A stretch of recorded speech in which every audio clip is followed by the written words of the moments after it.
Hello, everyone. Welcome to Credential Up Houston. This is our special series focusing on Jobs Now Houston. My name is Margaret Ford Fisher. The Kinder Institute reports that the restaurant and hospitality industry lead the Gulf Coast region in unemployment claims. The challenges for the unemployed workers are enormous. You might be wondering what is being done to assist laid off or furloughed workers. What are the innovations being planned for the industry? And what are the industry-related training programs available? We have guests joining us today to discuss the issues and to provide answers. Our guests are Ms. Melissa Stewart, Director of the Greater Houston Restaurant Association, and Dr. Michael Webster, Associate Vice Chancellor of Workforce Development at the Houston Community College and Gulf Coast Workforce Board member. Thank you both so very much for joining us today. So, Ms. Stewart, you are quoted as saying that there were between 250,000 and 300,000 workers in the Houston restaurant industry before COVID-19, and that about 50% had been laid off or furloughed. So I'd like to begin with you, I guess, with the obvious question, and that is, what is the industry doing to stay in contact with and to also assist laid off or furloughed workers? Thank you. It's really been a challenge. We know that it's not just a matter of having the jobs available, but can people come back into them and work safely? We have always been in the safety and sanitation business.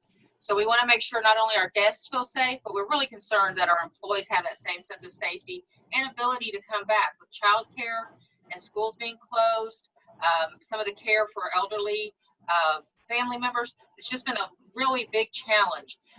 As an industry, we're doing several things. One is we are working really hard to make sure that everything we do at the restaurants is very, very safe. We do temperature checks, we do health checks, we have the PPE, the mask that we require for both employees and guests as they come in.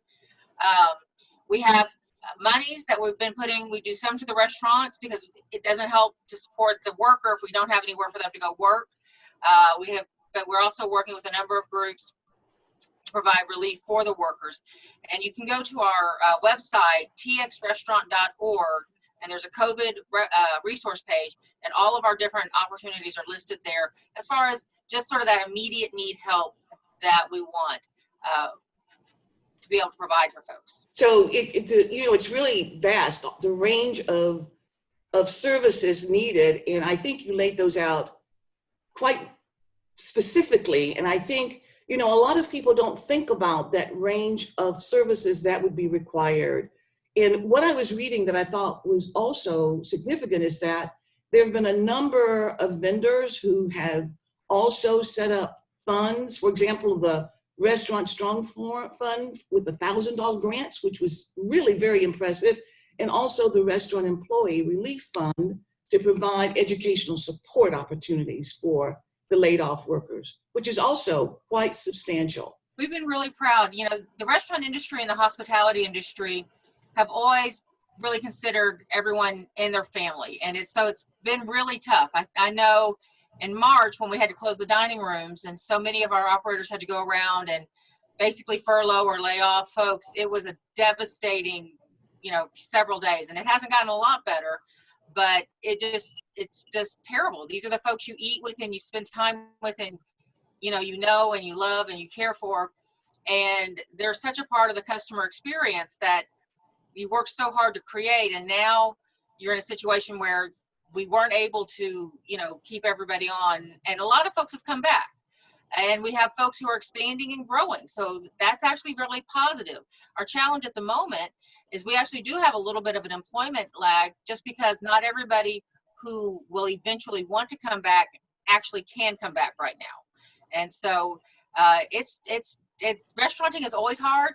We've really upped the ante to make it extra, extra hard during this pandemic. Well, I certainly understand what you're saying. And with Dr. Webster being with the Houston Community College and also the Gulf Coast Workforce Board, obviously your organizations are also doing quite a lot to assist the laid off and furloughed workers. Do you want to talk about that for just a moment? Yeah, there's a certain amount of money that's come down from the federal government to the workforce boards across the state through the Texas Workforce Commission in order to support people while they're laid off. But the big piece of the Workforce Board is to get people back to work. So across industries, there's still a number of jobs that are available that people can get into.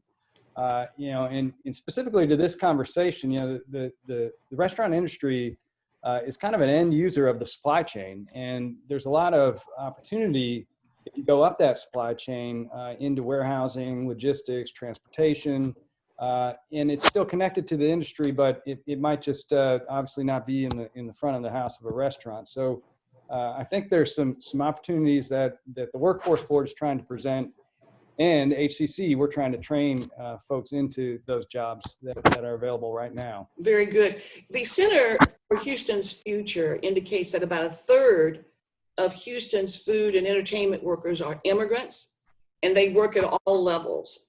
43% are chefs and about 24% are restaurant managers. So explain that dynamic, please. The immigrant population is critical, and it's absolutely part of our fabric. We've been working, frankly, with immigration, trying to get immigration reform and supporting DACA very aggressively for several years, and we continue to do so. One of the things that makes Houston such a great food city is our incredible diversity, because that's where all the flavor comes from. That's where all the interest comes from. And among the many, many things I'm very proud of about our industry is that we look like the world. We are the world. And, it's just a great chance to bring people in. And we know that our industry supports and has more management and owners of that are foreign born than anyone else.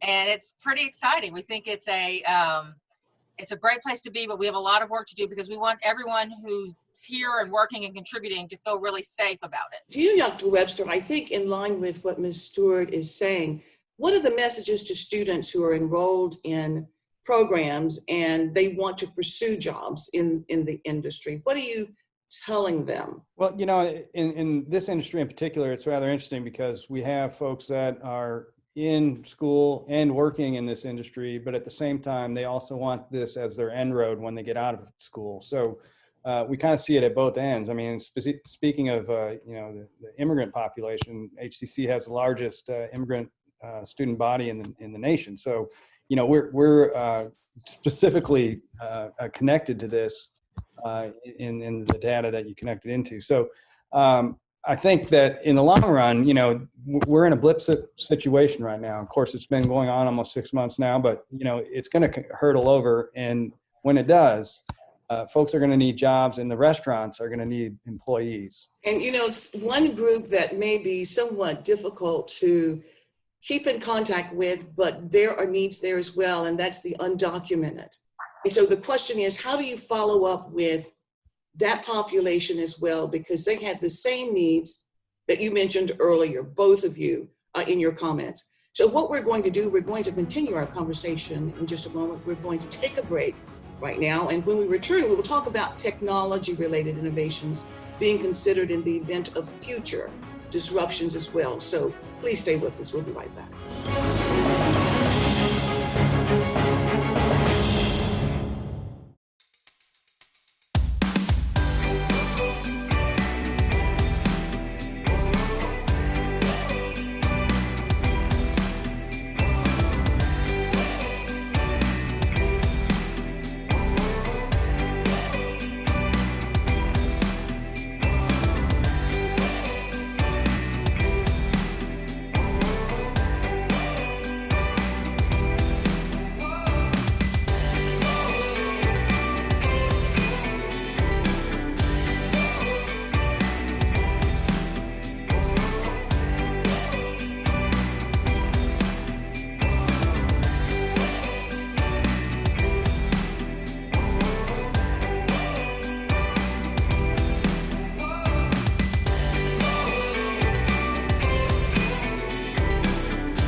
You are loved. You are valued. You are resilient.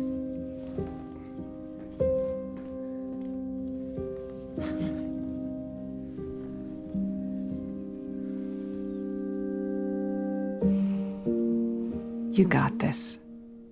You're there for them. We're here for you. Find free care guides at aarp.org/caregiving. Food. We think about it all the time, but for many Americans, it's a scary thought. During this crisis, 1 in 12 seniors and 1 in 7 children don't have access to nutritious food. We can all help. Get involved at feedingamerica.org. Houston Community College is safe, clean, and open for learning.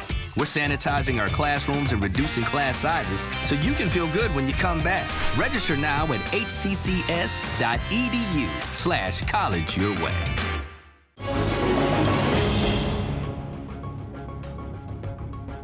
Welcome back to Credential Up Houston with our special focus on Jobs Now Houston.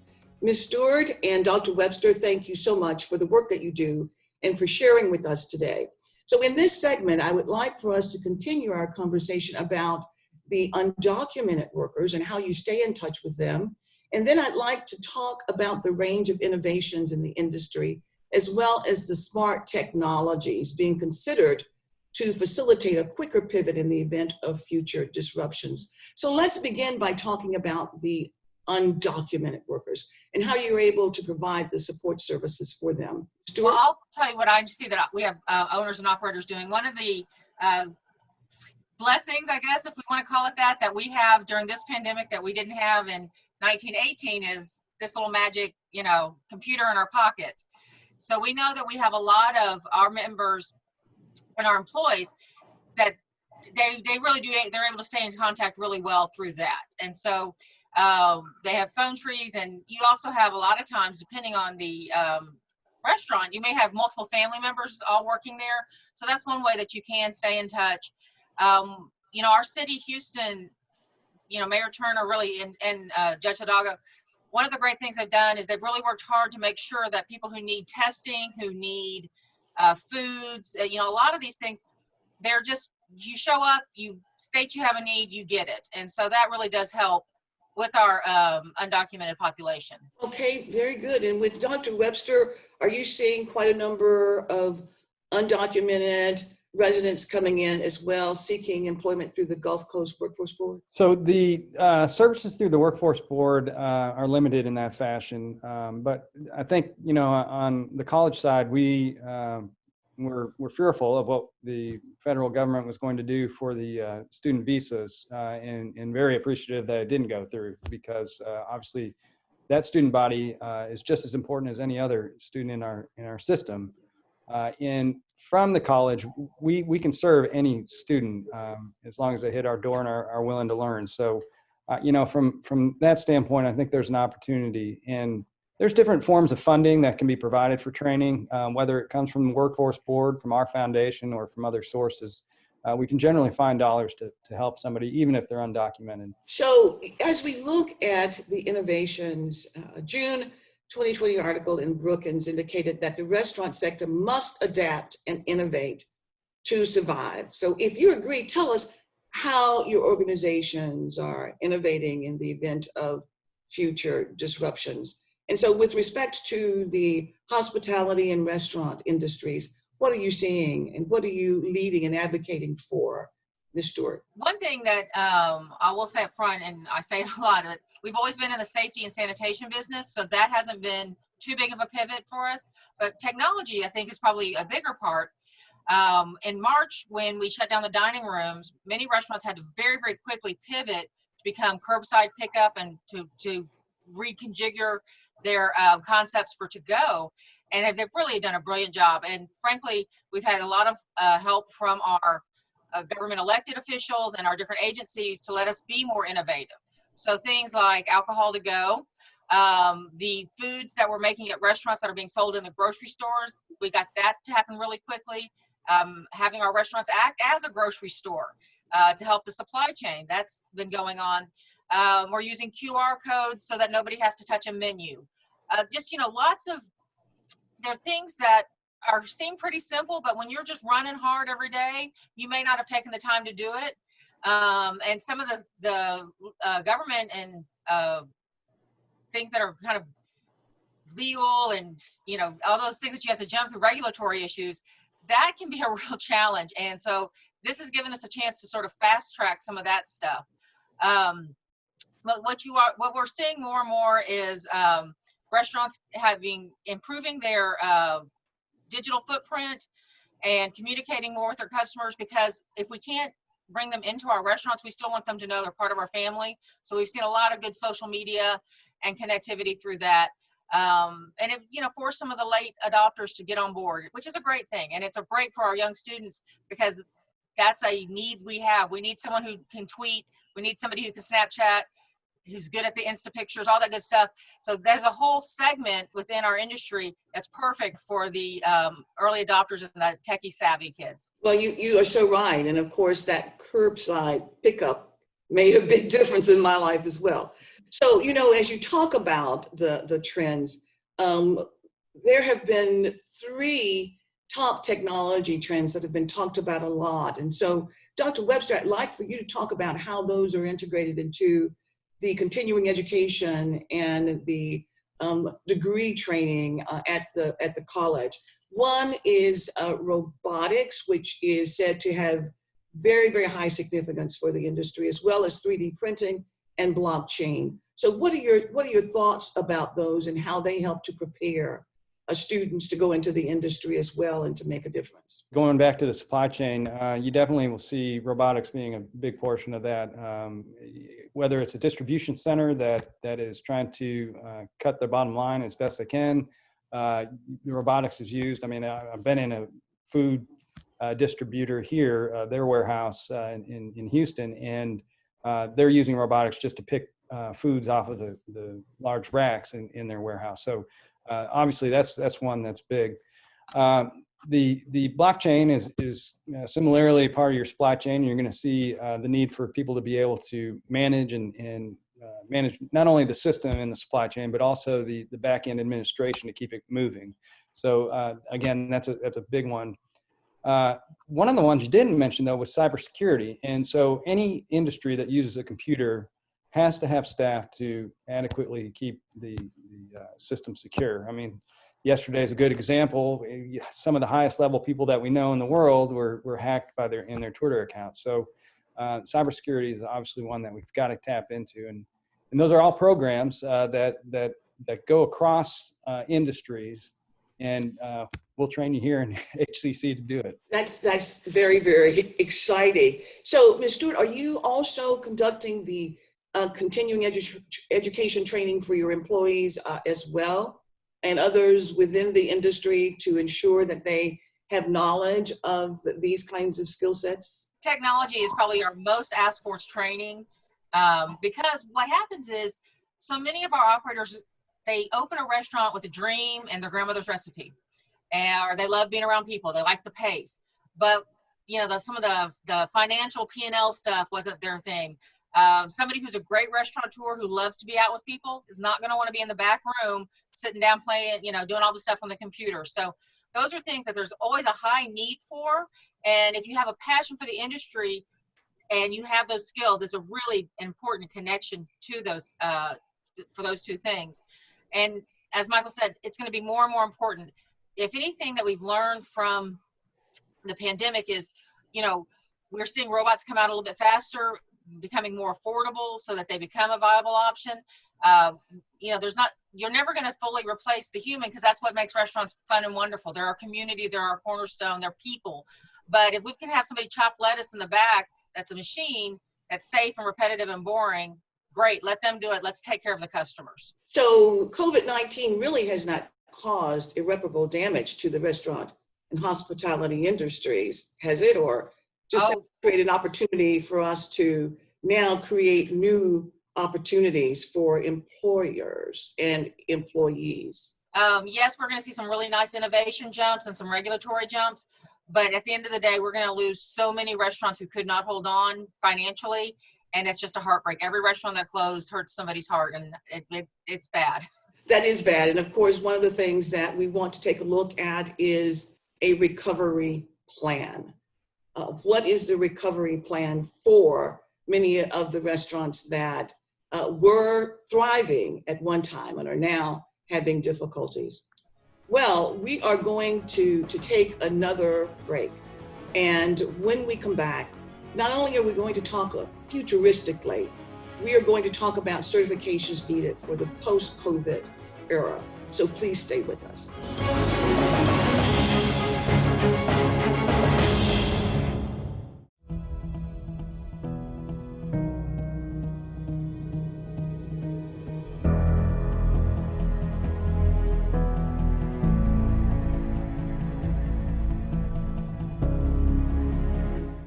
A natural disaster may force you to evacuate, and the coronavirus could impact your emergency plans. So take steps now to help your family and community prepare. Keep a supply kit stocked with cloth face coverings, disinfecting supplies, and hand sanitizers. Check with local officials about what shelter spaces will be open during quarantine efforts. And remember to review the CDC's guidelines with the whole family. Disasters won't wait. Neither should you. Visit ready.gov/plan to make a plan today. There's no better place to knock out the basics than HCC. Whether you learn online, on campus, or both, HCC is the safe, flexible, affordable option. Register now at hccs.edu/college your way.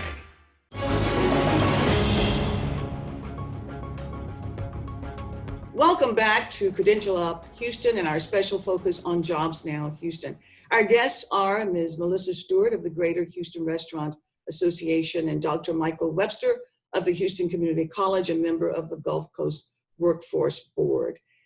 In the last segment, we were talking about restaurants that have had to close due to COVID-19. And one of the questions that is lingering in the minds of a lot of people is, number one, whether or not there could be some type of sustainability plan or recovery plan that could be universal to help restaurants that may be injured or damaged during this period of time. So what are your thoughts about that in terms of a recovery plan to support those restaurants that did have to shutter during this time? It's a great question, and I'd love to have my crystal ball out. We know we need a few things. We're certainly asking for them. One quick example, on this date in mid-July, we'd like another round of PPP. The first round came out very quick, and you had the designation to use it very quickly. So we could use another round of that, especially for rent relief. We have a lot of landlords who don't understand that if we can't open the dining rooms fully, we can't have our revenue generated. We also put forward a Texas restaurant survival plan to the governor that we're working on step by step. And again, that has to do with some tax abatements, some regulatory relief, and several other issues. So from a government standpoint, we need cash and we need help holding on to the cash we have. And then when we look forward, when we say, how do we keep going longer and longer, depending on how long it takes for us to get back to either a vaccine or a cure or something, we're going to continue to have worry in our community. So what we'll need to do is to adapt as an industry, which means a lot of the safety measures we're taking now will stay. I think a lot of the innovations we've come up will stay. If we are able to continue with the alcohol to go at this level, I think we will see a lot of folks who will come, pick up, and go home, because that way they're not out driving after they've had a cocktail. And the restaurants can thrive with that because there's still that profit center that they're not losing. The curbside, some of the family meals, and some of the fun stuff we're doing with grocery stores. So those are all innovations that I think we're going to continue to see us pivot to. We may see smaller dining rooms going forward if the curbside stays high. Food and safety, like we've always been about that, but we'll see more and more of that. So we had already seen a big push for training around allergens, making sure people understood allergens and what the impact was and how to take care of your guests for that. We already have a food handler certification and a Serve Safe Manager certification that are actually part of the rules, regulations that you have to have before you can work in a restaurant, depending on what level you're working at. And we've introduced at the Texas Restaurant Association the Texas Restaurant Promise Certification Program. And that you can link to all that through our website. And that's actually a program where it's got safety training, sanitation and everything, coupled with an actual in-person third-party audit, which is, I think, going to be critical because we need, at some point we have to have consumers come back, and they're not going to come back if they don't feel safe.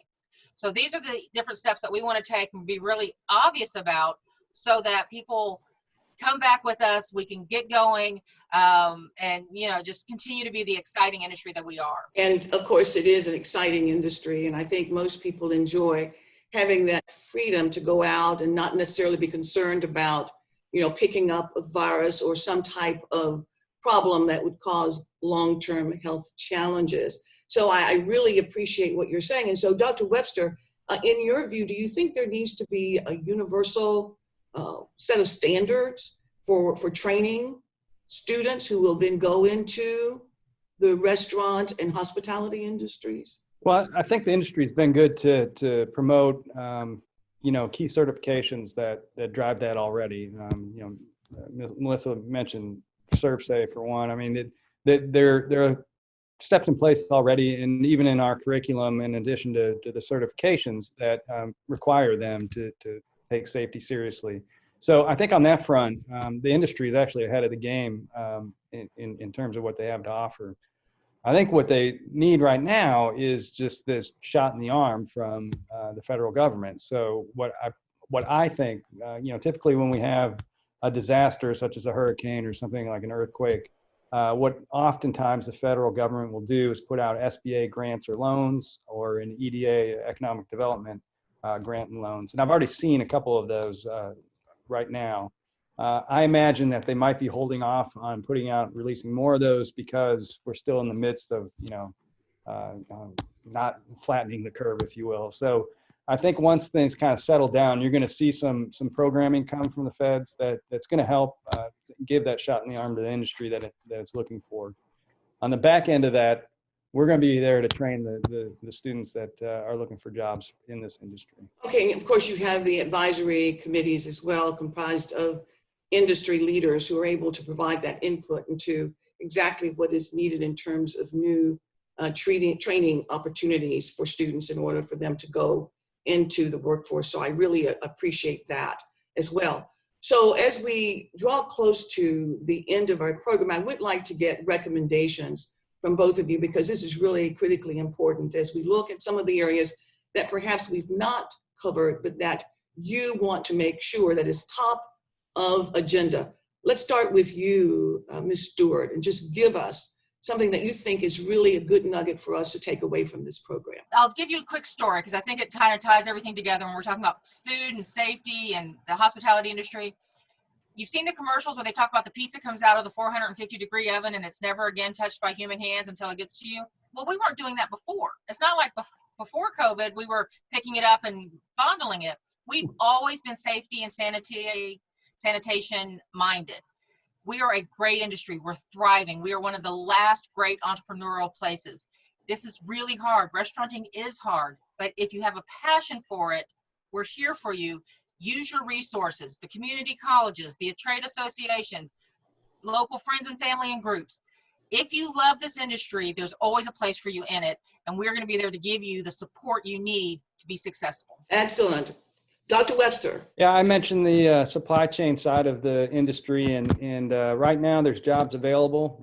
If students or potential students want to check out our website, jobsnowhouston.org, you'll see a list of several, from truck driving to accounting to bookkeeping, anything that might help support the back end of the restaurant industry and the hospitality industry. Sounds great. Well, I'd like to thank you, Ms. Melissa Stewart and Dr. Michael Webster, for being such a great resource. This has really been quite an excellent program. We really appreciate the information that you've shared.